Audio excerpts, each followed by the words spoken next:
Good evening everyone. आज हम class 11 physics का एक बहुत ही इम्पोर्टेंट चैप्टर डिस्कस करने वाले हैं जिसका नाम है डिस्टेंस और displacement. Actually distance and displacement जो है वो काइनेमेटिक्स वन डायमेंशनल मोशन से बेसिकली उस चैप्टर से रिलेट करता है, बट एक्चुअली इसका इस्तेमाल हम लोग two dimension three dimensional motion में भी कर सकते हैं। तो बेसिकली जो टॉपिक है वो वन डायमेंशनल मोशन है, उसका सब टॉपिक जो है वो डिस्टेंस एंड डिस्प्लेसमेंट है। So before actually jumping into the subject, we'll try to understand that what is motion or what is rest. Then we'll be expanding it to regarding dimensions 1, 2 or 3 dimension. तो सबसे पहले हम जानते हैं कि ये dimension motion है क्या, मतलब मोशन क्या है। ओके, तो लेट्स मूव एड। तो हम मोशन को कैसे डिफाइन करते हैं? तो मोशन को डिफाइन करने के लिए जब हम मोशन की बात करते हैं तो हम कहते हैं कि कोई भी body, if a body changes its position with respect to time, then कहते हैं बॉडी जो है मोशन में है, अदरवाइज रेस्ट में है। कहने का मतलब क्या कह रहा हूं कि अगर मान लीजिए एक पार्टिकल है ए, इस पार्टिकल की पोजीशन मान लीजिए टी इक्वल टू 0 सेकेंड में यहाँ पे थी। अब ये पार्टिकल जो है बी पोजीशन पे आ चुका है। ये पार्टिकल क्या बोल रहा हूँ, या बॉडी या ये कार कुछ भी, ये मान लीजिए 5 सेकेंड पे यहाँ पहुंच चुकी है। तो हम कहेंगे ये जो पार्टिकल है, ये मान लीजिए पी जो पॉइंट है, ये इज इन मोशन है। ठीक है, तो हम क्या कह रहे हैं, फिर वापस से देखते हैं। If position of body change with respect to time, then we say body is in motion. नहीं हुआ, if the condition is not, else body is at rest. Body is at rest. तो हमने क्या कहा, इन शॉर्ट हमने क्या कहा कि अगर बॉडी की पोजीशन को अगर हम एक्स से दिखाते हैं, ठीक है, बॉडी की पोजीशन मान लीजिए एक्स कोऑर्डिनेट है, अगर एक्स कोऑर्डिनेट जो है अगर फंक्शन ऑफ टाइम है, चेंज हो रहा है टाइम के साथ, इफ एक्स मान लीजिए पोजीशन है, अगर पोजीशन जो है टाइम के हिसाब से चेंज हो रहा है, varies with time, varies with time, तो हम कहेंगे it is in motion, it is a motion.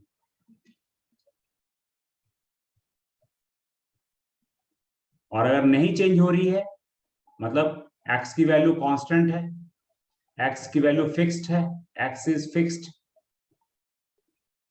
Even t changing, time changing, तो हम कह रहे हैं ये रेस्ट है। x पोजीशन जो है, सॉरी, इसको इस कंडीशन को हम रेस्ट कंडीशन कह रहे हैं। ठीक है, सिंपल सी बात है। जैसे मान लीजिए कार है,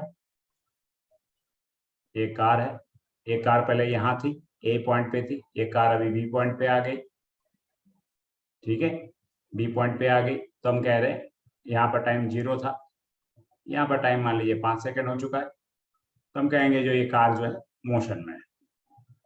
क्लियर? लेकिन हमसे ये क्वेश्चन आता है, क्या कभी हम क्या मोशन एंड रेस्ट को एब्सोल्युटली डिफाइन कर सकते हैं? एब्सोल्यूट मोशन या रेस्ट को हम डिफाइन कर सकते हैं कि हम कहेंगे कि हाँ भाई ये कंडीशन अगर फिक्स हुआ तो उसको मोशन कहेंगे, या ये कंडीशन फिक्स हुआ तो उसको रेस्ट कहेंगे। ठीक है, तो चलिए देखते हैं कर सकते हैं कि नहीं। तो हमारा नेक्स्ट जो आर्टिकल है वो इसके पे ही है कि can we define a true motion and rest. So this man is confuse, so we are कि भाई क्या हम एब्सोल्यूट मोशन या एब्सोल्यूट रेस्ट को डिफाइन कर सकते हैं कि नहीं कर सकते हैं। तो लेट अस सी दिस।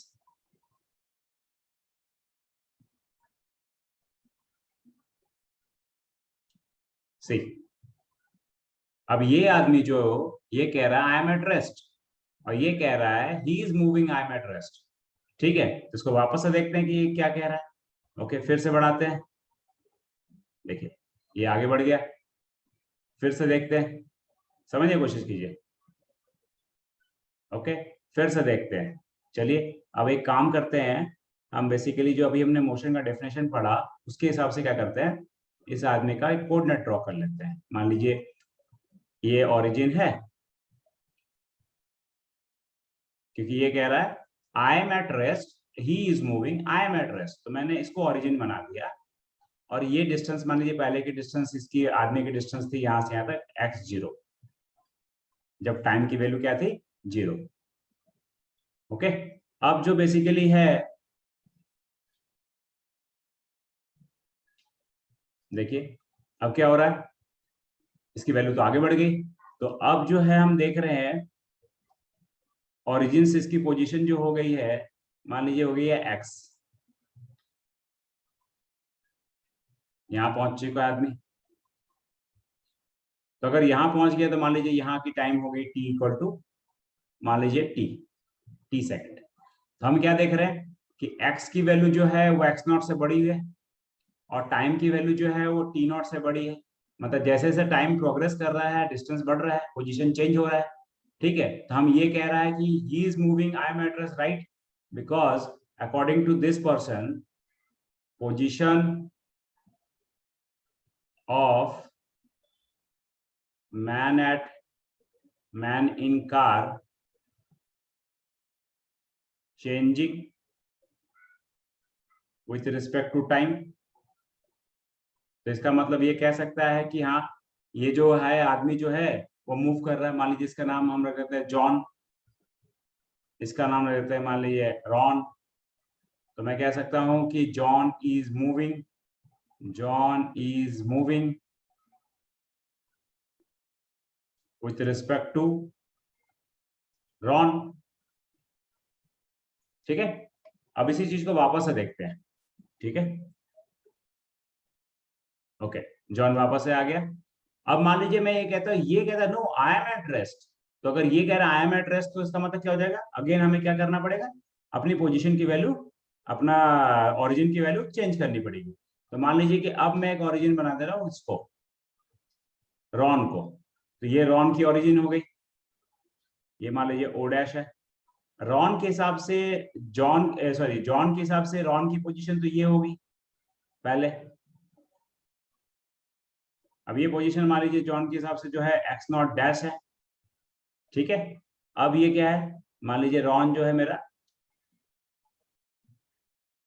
ये अपना जॉन जो है ये वापस से आगे बढ़ रहा है। ठीक है, मान लीजिए इसको आगे बढ़ा देते हैं, ये बढ़ गया जॉन, वापस यहाँ पहुंच गया। अब जॉन देख रहा है कि रॉन की जो पोजीशन है वो अब ओरिजिन मेरी यहां शिफ्ट हो गई, ओरिजिन ही से चेंज हो गया। तो मैं क्या देख रहा हूं, ये पोजीशन हो गई जॉन के हिसाब से, क्योंकि हमने क्या किया था, जॉन को ही ओरिजिन बनाया था, जो ओरिजिन पीछे खिसक गया। तो इसको कर देता हूं मैं एक्स डबल डैश। तो आप भी देख रहे हैं कि एक्स डबल डैश की वैल्यू एक्स नॉट डैश से ज्यादा है। ठीक है, और इसमें मान लीजिए कि ये टाइम की वैल्यू यहाँ से उसने टाइम कैलकुलेट करना चालू किया था और अब यहाँ पहुंच चुका, तो टाइम की वैल्यू भी चेंज हुई होगी। तो मान लीजिए टी डबल डैश की वैल्यू जो है वो टी नॉट से ज्यादा है। इसका मतलब ये कहेगा अकॉर्डिंग टू जॉन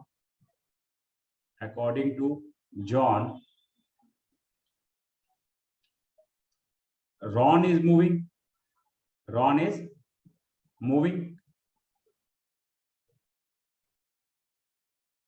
बैकवर्ड।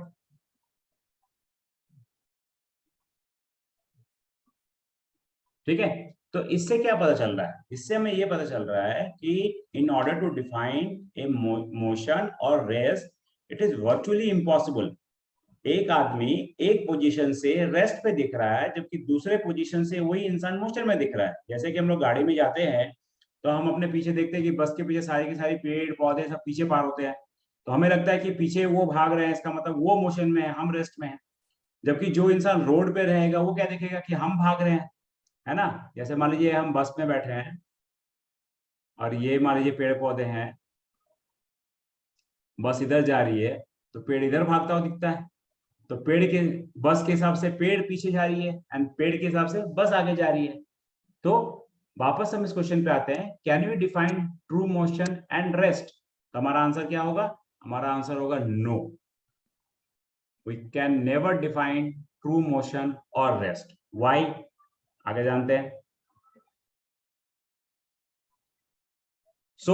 इसीलिए क्योंकि हम देख रहे हैं कि हमारा जैसे ही पॉइंट ऑफ व्यू चेंज होता है, मोशन और रेस्ट की डेफिनेशन चेंज हो जा रही है, राइट।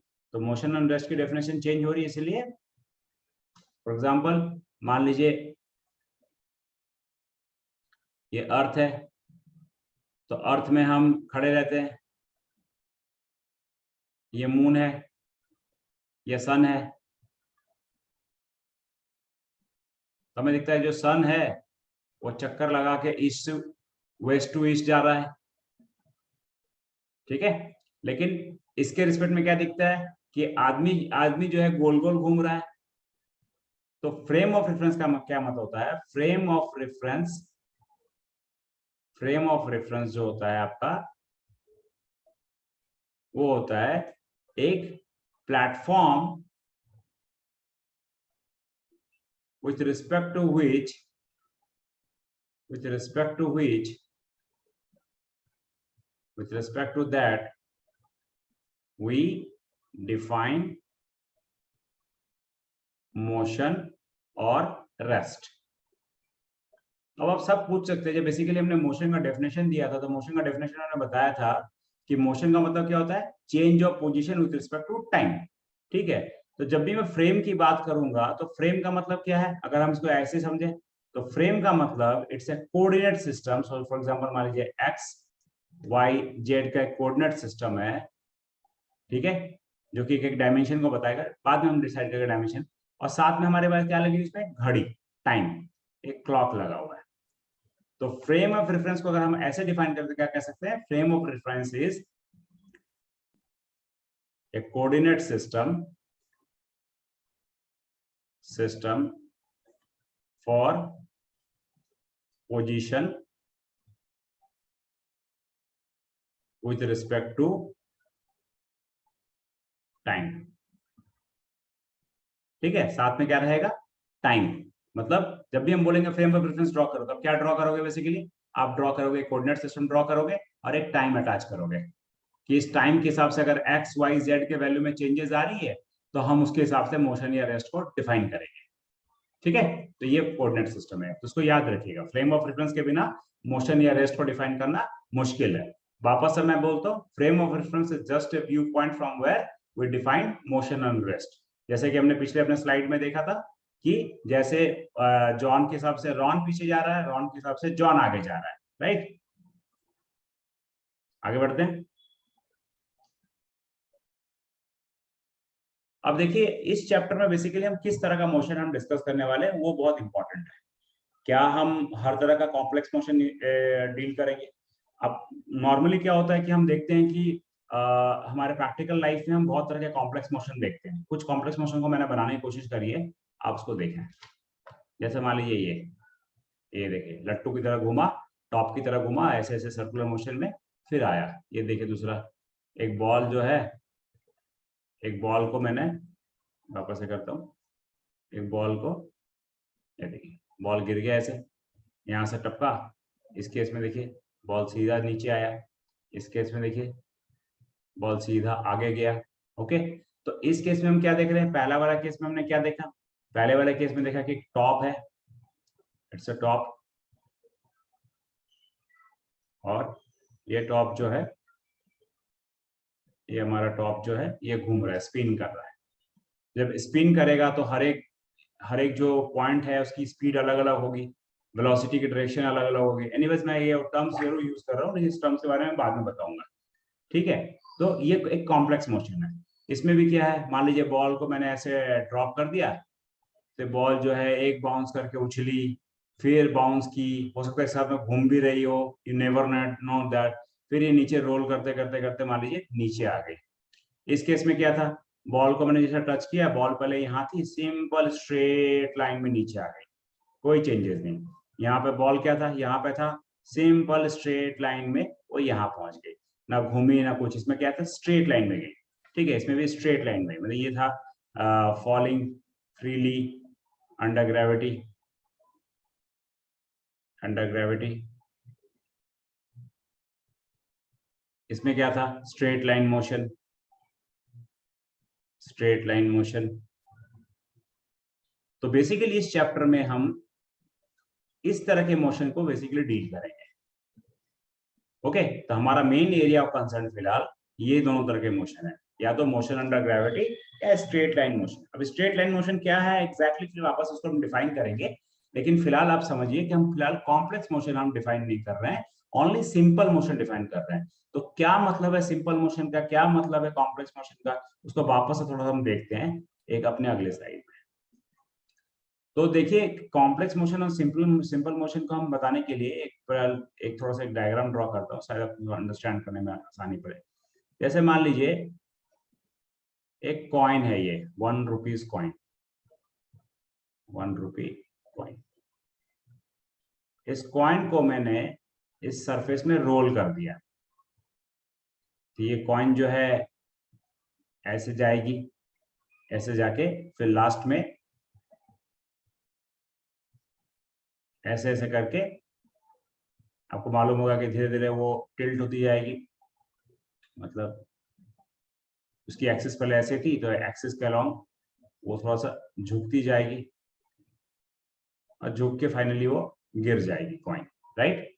तो इसमें आप क्या देख रहे हैं, ये पॉइंट जो है इधर जा रहा है, ये पॉइंट क्या हो रहा है ऊपर की तरफ आ रहा होगा, ये पॉइंट क्या है नीचे जा रहा है, लेकिन ये पॉइंट क्या है, ये पॉइंट स्ट्रेट आगे बढ़ रहा है, ये पॉइंट स्ट्रेट आगे बढ़ रहा है, ठीक है। तो इस केस में क्या है कि हर एक पॉइंट की वेलोसिटी क्या है, डिफरेंट डिफरेंट डायरेक्शन पे है, ठीक है। तो ये थोड़ी सी कॉम्प्लेक्स टाइप की मोशन है, अगर मैंने इस पूरे बॉडी का मोशन अगर डिफाइन करना हो तो इतना इजी नहीं रहेगा, ठीक है। लेकिन अगर मान लीजिए इसी को एक ब्लॉक बना देता हूं मैं, ठीक है, एक ब्लॉक बना देता हूं, और इस ब्लॉक को मान लीजिए मैं यहां से धक्का देता हूं और धक्का देते हुए ए से बी ले जाता हूं, तो इस केस में क्या है, ये पॉइंट भी किधर जा रही है, इधर जा रही है, ये पॉइंट भी किधर जा रही है, इधर जा रही है, ये पॉइंट भी किधर जा रही है, इधर जा रही है, ठीक है। सारी पॉइंट की मान लीजिए वेलोसिटी, अब मैं फ्रिक्शनलेस सरफेस कंसीडर, सारी पॉइंट की वेलोसिटी भी है इधर इधर इधर ही रहेगी, यहाँ तक जा रही है, ये भी बी है, मतलब इसमें क्या देख रहे हैं कि कॉम्प्लेक्स मोशन नहीं है, इसमें क्या है थोड़ा सा ये कॉम्प्लेक्स मोशन है। तो बेसिकली जब भी हम कॉम्प्लेक्स मोशन की बात करते हैं तो हम पार्टिकल की बात नहीं करते, हम बॉडी की बात करते हैं, this is a complex motion. तो हम वहां कहते हैं बॉडी है ये मोशन ऑफ बॉडी हो रही है। और जब हम सिंपल मोशन की बात करते हैं जिसमें हर एक पॉइंट की वेलोसिटी सेम है, तो उसको हम कहते हैं particle, this is particle motion. मतलब अगर एक एक छोटा सा कण को भी लेके जाओ तो उसी तरह जाएगा कि पूरी बॉडी उसी तरह जा रही है, इसको बोलते हैं पार्टिकल मोशन। तो हम डेफिनेशन पढ़ते हैं कि if the object under consideration is can be treated as point object if its size is smaller than the distance travelled by it, पहला है ड्यूरिंग द टाइम ड्यूरेशन। दूसरा मैंने ये लिखा है velocity of every point of object is same if the velocity of every point of an object is same. Velocity का मतलब आपको मालूम ही होगा, velocity is a vector quantity, it has got magnitude and direction.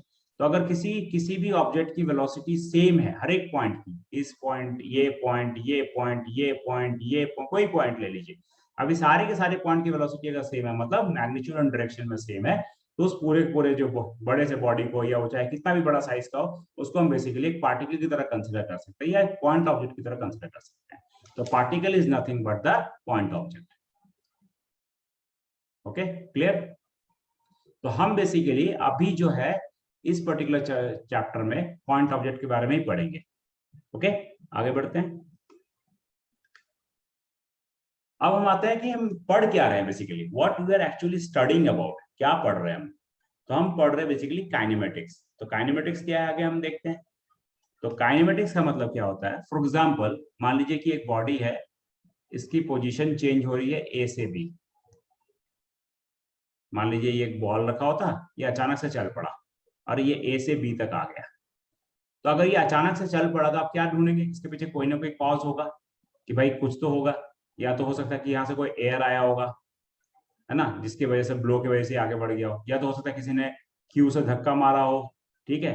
मतलब आप जब भी कोई मोशन देखते हैं तो बेसिकली उसका कॉज ढूंढने लगते हैं कि मोशन अचानक से तो हुआ नहीं, अचानक से क्यों हिलेगा, कुछ ना कुछ रीजन होगा। तो जब बेसिकली आप कॉज को माइनस कर देते हैं, इफ यू इग्नोर और do not take cause of motion in account, तो उसको हम बोलते हैं काइनेमेटिक्स। मतलब हम जब हमारा सिर्फ और सिर्फ फोकस जो है वो मोशन के अराउंड हो, ना कि उसके कॉज के अराउंड है। तो मैंने यही डेफिनेशन में लिखा है कि kinematics deals with the concept that are needed to describe motion without any reference to cause of it. कि जब भी आप मोशन देखेंगे तो आप सारा का सारा कॉन्सेंट्रेशन मोशन पे करेंगे, ना कि उसके कॉज पे, कि कॉज क्या था, कौन सा फोर्स लगा था, क्या वो फोर्स कितना बड़ा था, या कोई इम्पैक्ट हुआ था। इस तरह की बातें आप नहीं करेंगे, कोई और फिजिकल क्वांटिटी को एसोसिएट नहीं करेंगे। पूरा पूरा ध्यान उस बॉडी के मोशन पर रखेंगे कि मोशन की वजह से उसके पोजीशन चेंज हो रहा है, टाइम के साथ में पोजीशन चेंज हो रहा है, इस बातों पर सिर्फ आप ध्यान रखेंगे। ठीक है, समझ में आ गया काइनेमेटिक्स क्या है। तो बेसिकली अगर हम ऐसे डिफाइन करें तो मैकेनिक्स को हम दो पार्ट में डिवाइड करते हैं। पहला जो है वो है काइनेमेटिक्स, जो कि अभी हम फिलहाल पढ़ रहे हैं, और नेक्स्ट जो हम पढ़ेंगे वो हम पढ़ेंगे डायनेमिक्स, जिसमें हम मोशन तो पढ़ेंगे साथ में उसके कॉज को भी डिटेलिंग करेंगे। तो ये हम बाद में डील करेंगे। तो अभी हमारा पूरा फोकस जो है वो काइनेमेटिक्स के बारे में है। ओके, क्लियर, आगे बढ़े।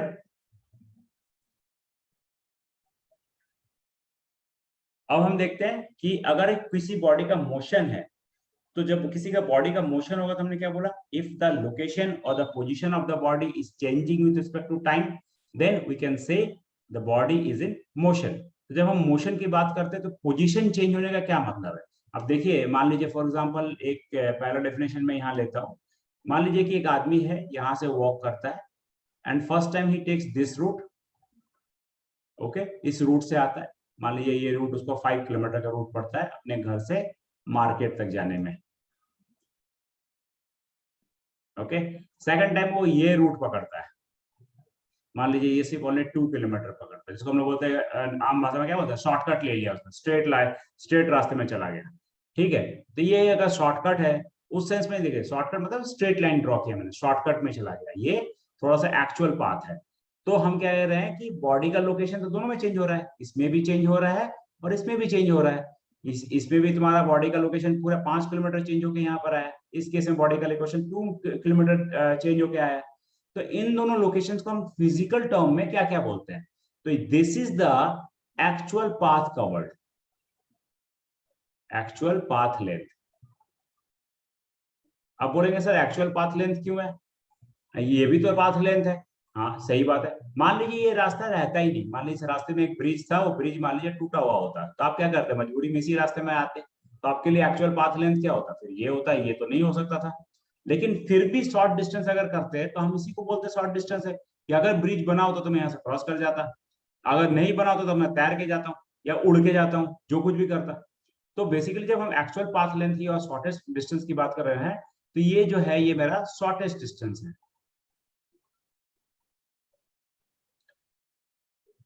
ठीक है, शॉर्टेस्ट डिस्टेंस बिटवीन 2 पॉइंट्स। तो फिजिक्स में इन दोनों टर्म का अलग अलग नाम है।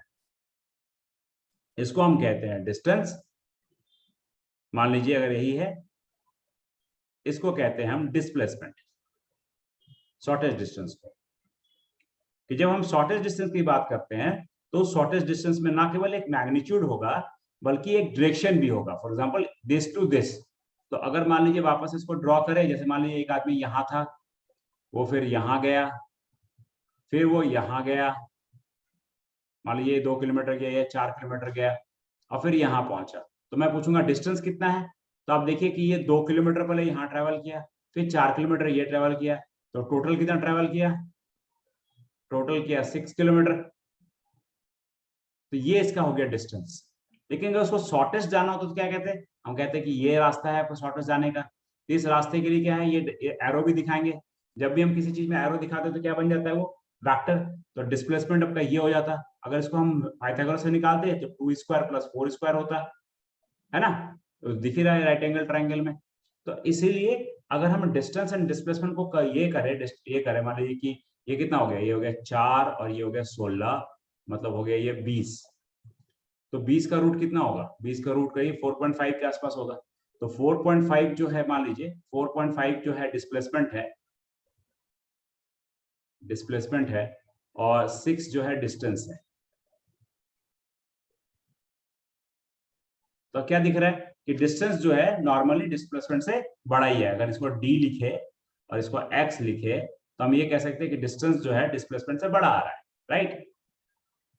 तो अगर मान लीजिए सिर्फ रास्ता ए टू बी का सीधा ही होता तो, और कोई रास्ता ही नहीं होता, तो मान लीजिए ए टू बी जाने का यही रास्ता है मात्र, तो इसमें क्या है, यही डिस्टेंस भी होता, यही डिस्प्लेसमेंट भी होता, मतलब डी इक्वल टू एक्स होता। तो नॉर्मली हम कह सकते हैं कि डिस्टेंस जो है वो डिस्प्लेसमेंट से बड़ा या बराबर हो सकता है, राइट, डिस्प्लेसमेंट के मैग्नीट्यूड से, क्योंकि हम ऑब्वियसली मैग्नीट्यूड को कंपैरिजन कर सकते हैं ना, डायरेक्शन में तो कंपैरिजन कर नहीं सकते। अब इसी चीज को यहाँ पर मैंने थोड़ा सा कुछ डायग्राम से दिखाया है। पहला मैंने दिखाया कि एक आदमी जो है वो 0.5 किलोमीटर इधर जाता है, ठीक है, फिर वापस से देखिए 0.5 किलोमीटर घर की तरफ आ जाता है, फिर ये 1 किलोमीटर इधर जाता है, फिर ये 1.75 किलोमीटर पीछे आता है। तो जब हम डिस्प्लेसमेंट कवर करते हैं तो उसमें ओरिजिन का कॉन्सेप्ट बहुत इंपॉर्टेंट है। तो कहाँ जा रहा है वो आदमी, ये मान लीजिए मेरा ओरिजिन है।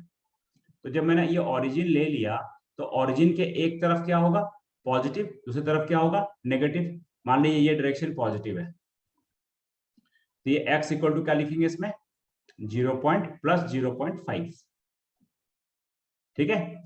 फिर वो क्या हुआ, कुछ टाइम के बाद फिर ये देखिए 0 से 9 सेकंड तक मैं यहाँ पहुंचा था, फिर 18 सेकंड में वापस में घर आ गया, तो हम क्या लिखेंगे यहां से यहां तक, फिर से वो -0.5 गया, क्योंकि ओरिजिन के अपोजिट जा रहा है, ठीक है। अगर इस डायरेक्शन को हमने पॉजिटिव कंसिडर किया है तो इस डायरेक्शन को क्या हो जाएगा, नेगेटिव, ओके। फिर देखिए वापस से क्या हुआ, फिर से वो +1 किलोमीटर गया, तो फिर से हम लिखेंगे x3 इक्वल टू लिखेंगे, ये x2 हो गया, मान लीजिए ये x1 हो गया, x3 इक्वल टू लिखेंगे +1, ओके। अब फिर से क्या हुआ, देखिए ये 1.75 गया, x4 इक्वल टू क्या लिख सकते हैं, -1.75। तो अगर मुझसे पूछे कि टोटल डिस्प्लेसमेंट कितना है, तो टोटल डिस्प्लेसमेंट अगर मैं सम करूं इसको x टोटल इक्वल टू, तो लिख सकता हूं x1 plus x2 plus x3 plus x4, okay. तो ये कैंसिल हो जाएगा और ये कैंसिल हो जाएगा, मतलब बचेगा -0.75। मतलब मैं ये कह सकता हूं कि जो आदमी की एक्चुअल डिस्प्लेसमेंट है वो negative direction of x axis पे है अप टू 0.75 मीटर। तो वापस से हम डेफिनेशन पढ़ते हैं कि the displacement is a vector quantity that points an object from initial position to its final position and has a magnitude that equals the shortest distance between 2 points, ठीक है, where the actual length of the path covered between 2 points is called distance। इन दोनों का ऐसा unit metre ही होता है। Clear, आगे बढ़े।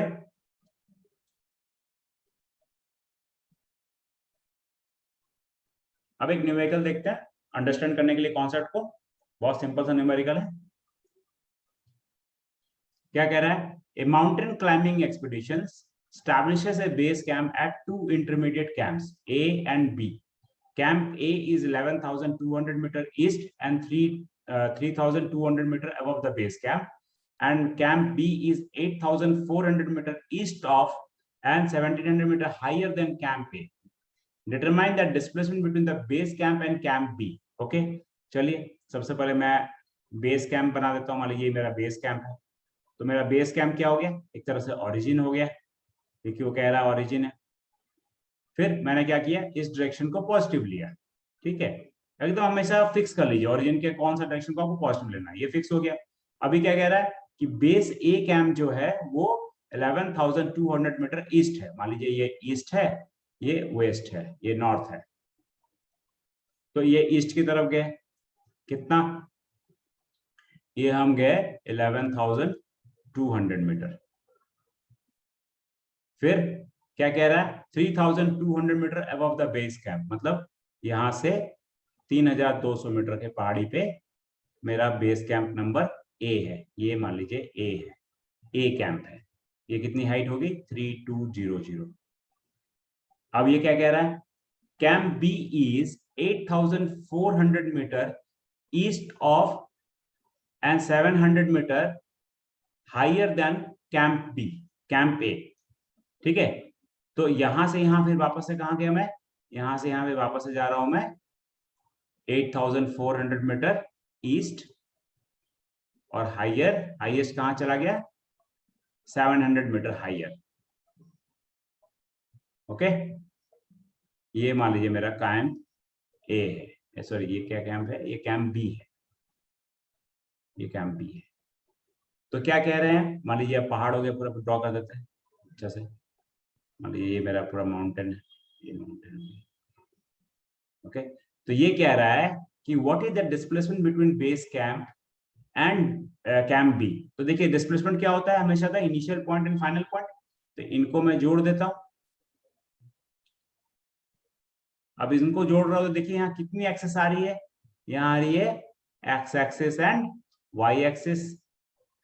अब एक्स एक्सिस में कितने गए हम, एक्स एक्सिस में टोटल डिस्प्लेसमेंट कितना हो गया, देखिए एक्स एक्सिस में हो गया 1200 metre, sorry 11,200 metre plus 8,400 metre, ये दोनों एक्स एक्सिस में है पॉजिटिव डायरेक्शन में।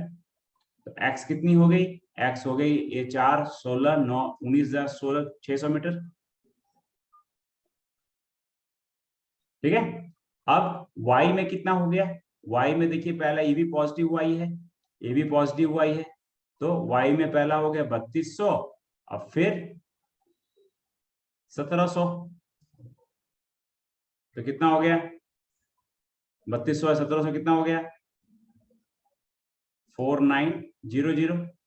अब देखिए ये x है मेरा पूरा पूरी x, तो अब ये हो गया, तो ये पूरा पूरी y हो गया। मेरे को क्या निकालना है, ये वाला। तो इसको क्या लिख सकता हूँ, मान लीजिए ये टोटल डिस्प्लेसमेंट है d, तो d इक्वल टू लिख सकता हूँ x square plus y square. Simple है पाइथागोरस थ्योरम से। दूसरा तरीका क्या हो सकता है, वेक्टर मेथड से। तो वेक्टर मेथड में मैंने आपको बताया था कि कार्टेशियन कोऑर्डिनेट सिस्टम में x की तरफ i लिखते हैं, y की तरफ j लिखते हैं, यूनिट वेक्टर के साथ में लिखते हैं ना। तो यहाँ हम क्या लिख सकते हैं वापस से, x डिस्प्लेसमेंट क्या लिख सकते हैं 11,200 i प्लस 8,400 i, एक साथ हो गया।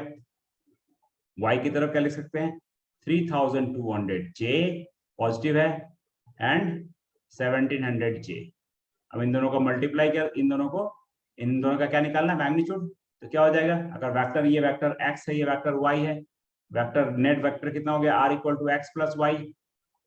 तो x प्लस वाई करेंगे तो x एंड y का डायरेक्शन क्या है, देखिए दूसरे के 90 डिग्री में है, तो आराम से निकल जाएगा। कितना हो जाएगा ये हो जाएगा x square plus y square is r, where r is the net displacement। लेकिन जब हम वेक्टर की बात करते हैं तो क्या देना पड़ता है, साथ में डायरेक्शन भी देना पड़ता है।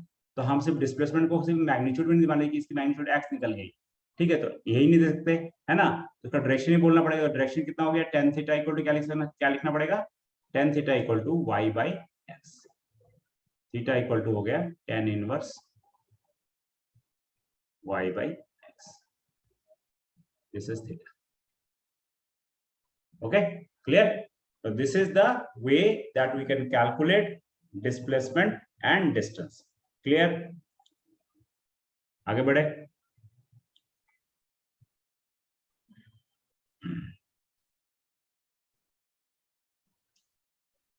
ये चैप्टर हम एक्चुअली बहुत सारा बाइफर्केशन के साथ पढ़ रहे हैं, सो दैट हमारा अंडरस्टैंडिंग एंड कॉन्सेप्ट बिल्कुल क्लियर हो जाए।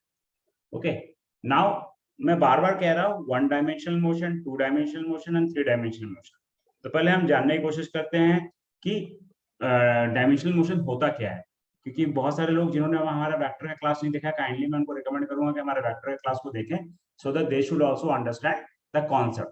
फॉर एग्जांपल मान लीजिए एक पार्टिकल, जैसे मान लीजिए ये एक क्यूब है, तो इस क्यूब में मैंने क्या किया कि क्यूब में कितने एक्सेस ड्रॉ कर सकती है, क्यूब में 3 एक्सेस ड्रॉ हो सकती है। मान लीजिए ये वाई एक्सिस है, okay this is y axis, ये वाली मान लीजिए एक्स एक्सिस है,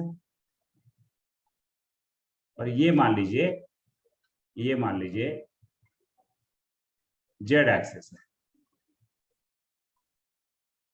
ठीक है, अगर आप अगर इसको पॉजिटिव लेंगे तो इस साइड नेगेटिव होगा, हाँ, तो इसके हिसाब से आप ध्यान रखिएगा, फिर ऐसा ना हो कि आप कंफ्यूज हो जाए। आप क्या कर रहे हैं, इधर पॉजिटिव लिया आपने, इस तरफ पॉजिटिव लिया आपने, इस तरफ जो भी डायरेक्शन किया आपने फिक्स किया। मान लीजिए एक पॉइंट मेरी पी पॉइंट यहाँ पर है, यहाँ पर कोई पॉइंट है, ये मेरा ओरिजिन हो गया। तो ये अगर डिस्टेंस अगर मान लीजिए मेरा ए है, यहाँ से डिस्टेंस अगर ए है या डिस्प्लेसमेंट ए है, तो मैं ओपी को क्या लिख सकता हूँ, ओपी वेक्टर को क्या लिख सकता हूँ, ओपी वेक्टर को लिख सकता हूँ ए आई, क्योंकि ये आई डायरेक्शन पे है। क्लियर। अगर मान लीजिए मैं ये वाला जो है ए और ये जो है इस पॉइंट पे है, यहां पर है, मान लीजिए सपोज लीजिए ये क्यू पॉइंट है, तो ओ क्यू यहां से यहां तक ओ क्यू हो जाएगा। ठीक है, यहां से यहां तक ओ क्यू हो जाएगा। तो देखिए ओ क्यू किसके किसमें है, ओ क्यू जो है कुछ एक्स में है कुछ वाई में है ना, ओ क्यू कुछ एक्स में कुछ वाई में है। तो ओ क्यू को क्या लिख सकता हूँ, मान लीजिए अगर ये डिस्टेंस ए है और मान लीजिए ये बी है हाइट में सपोज, तो ओ क्यू को क्या लिख सकता हूँ, लिख सकता हूँ ए आई प्लस बी जे। ठीक है, तो कितना डायमेंशन इन्वॉल्व हो रहा है, 2 डायमेंशन, क्योंकि यहाँ पर आई और जे दोनों आ गया। ठीक है, मान लीजिए ये यहां रहता, ये यहां रहता, मान लीजिए ये आर है, तो आर किस में, देखिए आर जेड की तरफ है और ये एक्स की तरफ है। तो इसका वैल्यू मान लीजिए, अगर इसका ये डिस्टेंस मान लीजिए यहां से तक सी है, और ये मान लीजिए मैंने ओसी ओ आर ड्रॉ किया, ये वाला, तो ओ आर किस तरफ है, ओ आर जो होता है ये देखिए किस तरफ है, ये एक्स की तरफ है एंड जे की तरफ है। तो एक्स में हो गया, एक्स में पूरा लेंथ आ जाएगा ना, ये एक्स में पूरा लेंथ आ जाएगा। इस केस में मान लीजिए इसको ए नहीं लिखता, इसको ना यहाँ कर देता तो आसानी पड़ती है। एनीवे चलिए ठीक है, कर दिया तो कर दिया। तो ओ आर इक्वल टू हो गया, मान लीजिए पूरा लेंथ अगर इसका यहाँ से तक एल है, तो मैं लिख सकता हूँ एल आई प्लस सी के। ठीक है, अब देखिए ये तीनों एक्सिस कवर हो गई मेरी, मतलब अभी तक क्या था, यहाँ पे क्या था, यहाँ था 1 डायमेंशन, मतलब एक ही एक्सिस इन्वॉल्व हो रही है। अगर उसी तरह मान लीजिए ये पॉइंट यहाँ रहती तो यहाँ पे कौन सा एक्सिस इन्वॉल्व होता है, ओनली वाई। अगर मान लीजिए ये यहाँ होता तो कौन सा एक्सिस इस्तेमाल होता है, जेड। तो जब बेसिकली कोऑर्डिनेट सिस्टम का एक एक्सिस ओनली इन्वॉल्व हो मोशन में, तब उसको बोलते हैं 1 dimension. So when motion of a point object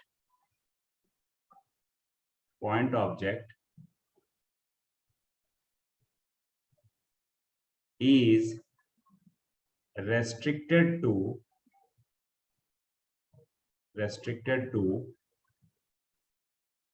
one axis of coordinate system, it is called one dimension motion.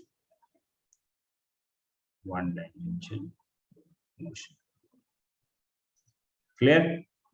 सो आज हमने वन डायमेंशन मोशन को वापस से वन डायमेंशन मोशन को खत्म किया। वन डायमेंशन मोशन में हमने क्या क्या चीजें पढ़ी, वापस हम थोड़ा फास्ट फास्ट रिवाइज करते हैं। ठीक है, चलिए वापस से रिवाइज करते हैं जल्दी जल्दी, क्विक क्विक सेंस में, सो दैट हम लोग सब कुछ समझ जाए कि हम क्या आज हमने क्या क्या चीज पढ़ाई करी है। ठीक है,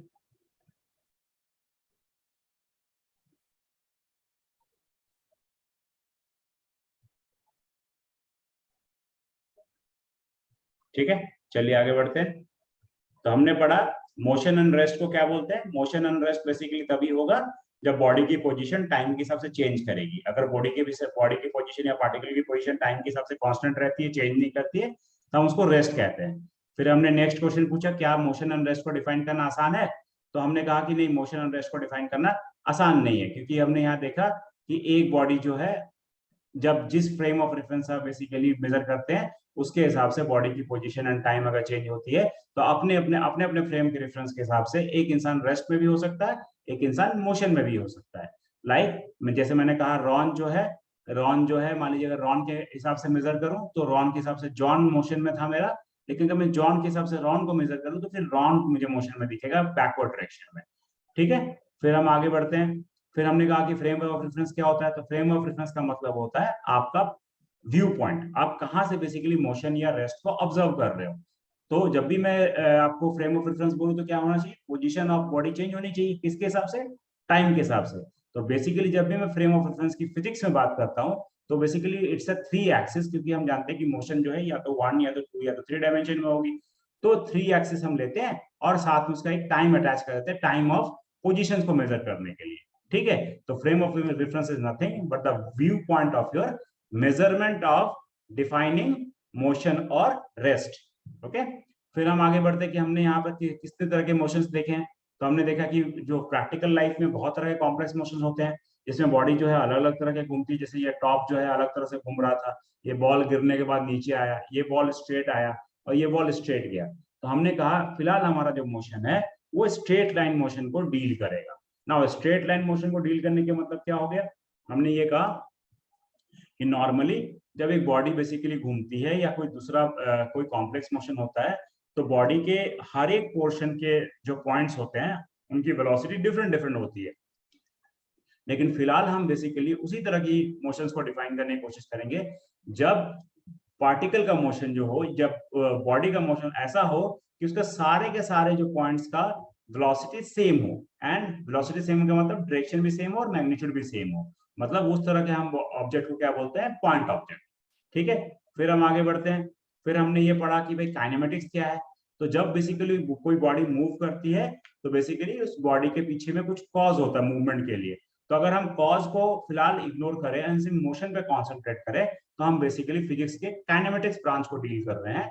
जब बेसिकली कॉज को भी हम डील करेंगे अलॉन्ग विथ मोशन, तो हम डायनेमिक्स को डील करेंगे। ठीक है, फिर हमने आगे बढ़ा कि डिस्टेंस और डिस्प्लेसमेंट क्या है। तो हमने ये बताया कि जो सबसे shortest distance between two points होता है उसको हम डिस्प्लेसमेंट बोलते हैं। It is a vector quantity and it has got a direction. वहीं जब डिस्प्लेसमेंट की बात करते हैं तो हम बोलते हैं बेसिकली एक्चुअल पाथ लेंथ। फिर हमने ये भी देखा कि जो डिस्टेंस की वैल्यू होती है वो greater than equal to displacement हो सकती है मैग्नीट्यूड में, है ना, क्योंकि डिस्प्लेसमेंट जीरो भी हो सकती है। जैसे मान लीजिए फर्स्ट टाइम में ये लेडी यहाँ से यहाँ 0.5 गई और फिर 0.5 वापस चली गई, टोटल डिस्प्लेसमेंट जीरो हो गया। लेकिन चूंकि फिर से वो घर से बाहर निकली +1 गई, या फिर से घर से थोड़ा दूर गई -1.74, तो हमने क्या किया, यहाँ हम देख रहे हैं कि basically direction is very much important while calculating the displacement. You have to fix your origin and according to origin you have to change your sign of displacement covered. Okay, फिर हमने क्या किया, एक न्यूमेरिकल हमने लिया। उसमें numerical में हमने ये बताया कि एक माउंटेन एक्सपीडिशन है और बेस कैंप में 2 इंटरमीडिएट कैंप्स बने हैं, ए एंड बी की पोजीशन दी हुई है, उसके हिसाब से हमें डिस्प्लेसमेंट निकालना है। तो आप देखिए ए एंड बी की पोजीशन दी हुई है, एक्स एंड वाई कोऑर्डिनेट के हिसाब से हमने ड्रॉ कर ली। यहाँ वेक्टर मेथड से किया, यहाँ नॉर्मल एनालिटिकल मेथड से किया, दोनों में आंसर सेम ही आना है। ठीक है, तो ये बहुत इजी प्रॉब्लम था। फिर हमने बताया डायमेंशन ऑफ मोशन का क्या मतलब होता है। तो डायमेंशन ऑफ मोशन का ये मतलब होता है कि जो जैसे इसे बॉडी की पोजीशन आपकी कोऑर्डिनेट एक्सिस में चेंज होती जाएगी, वैसे वैसे बॉडी की पोजीशन को हम डायमेंशन के साथ एसोसिएट करना चालू करते हैं। मतलब कि जब बॉडी की मोशन जो है एक एक्सिस में अगर कंसंट्रेटेड है तो हम उसको 1 डायमेंशन कहते हैं। अगर 2 एक्सिस के बीच में इन्वॉल्व है तो 2 डायमेंशन कहेंगे, और अगर 3 एक्सिस के मिडिल में इन्वॉल्व है तो हम 3 डायमेंशन कहेंगे। जैसे हमने 3 पोजीशन वेक्टर बताया, OP का बताया, OP is 1 dimension, OQ is 2 dimension, OR is 2 dimension. लेकिन मान लीजिए बीच में कोई मैं पॉइंट ले लूं, यहाँ पे कोई पॉइंट ले लूं, ठीक है, यहाँ कोई पॉइंट ले लूं, तो यहाँ देखिए ये जो पॉइंट है सेंटर में, इसका एक्स कोऑर्डिनेट भी कुछ होगा, कुछ वाई कोऑर्डिनेट भी होगा और कुछ डेप्थ भी होगा, जेड कोऑर्डिनेट भी होगा। तो ये जो पार्टिकल है, ये पार्टिकल की जो पोजीशन होगी वो होगी एक्स, वाई और जेड। ठीक है, तो ये पार्टिकल की जो पोजीशन अगर एक्स वाई जेड होगी, अगर इसकी मोशन भी होगी, तो हम क्या कहेंगे, it's a 3-dimensional motion. So right now it is out of scope of this particular topic of discussion of today. So we will be concentrating most on motion in 1 dimension. Okay, चलिए आगे बढ़ते हैं।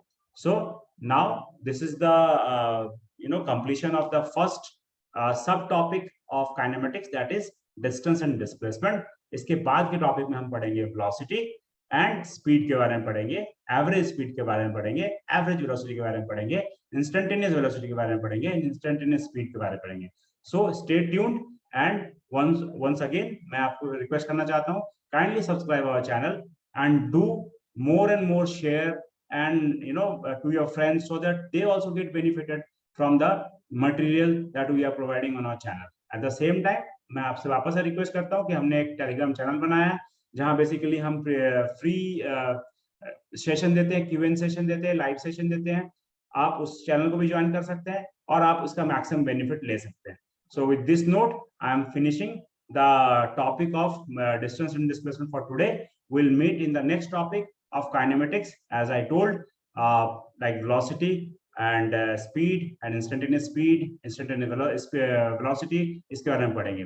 In the mean time जो भी हमारे channel में आज नया नया आया है, मैं उनसे रिक्वेस्ट करता हूँ कि आप फाउंडेशन क्लासेस का जो प्लेलिस्ट है एंड न्यूमेरिकल सीरीज की प्लेलिस्ट एक बार प्ले कर लें, सो दैट आपकी जो बेसिक अंडरस्टैंडिंग है वो थोड़ी क्लियर हो जाए और आप समझ सकते हैं। और आपके स्क्रीन में आपके सामने हमारा फिजिक्स अनवेल्ड का पेज दिख रहा होगा, आप जाएं, इसको सब्सक्राइब करें, बेल आइकन को प्रेस करें, सो दैट आपको इंस्टेंट नोटिफिकेशन मिल सके। And with this, have a great evening and bye bye.